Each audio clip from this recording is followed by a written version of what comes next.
તો અમરેલીમાં તાપમાનમાં વધારાની સાથે રાજકીય વાતાવરણ પણ ગરમાયું છે। ભાજપના ઉમેદવાર બદલવાની માંગ અહીં પ્રબળ બની છે।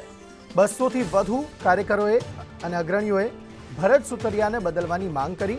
દિલીપ સંઘાણીના નિવાસસ્થાને યોજાયેલી બેઠકમાં કાર્યકરોએ આ રજૂઆત કરી। ભૂપેન્દ્રસિંહ ચુડાસમા સહિતના આગેવાનોની ઉપસ્થિતિમાં આ બેઠક મળી હતી। આગામી દિવસોમાં કાર્યકરો વિરોધ ઉગ્ર બનાવી શકે છે। ભાજપનો નાનો કાર્યકર્તા છું। ભૂપેન્દ્રસિંહ ચુડાસમા આવ્યા હતા અને અમે રજૂઆત કરી કે અમારા જિલ્લામાં નબળો ઉમેદવાર નહીં ચલાવી લે।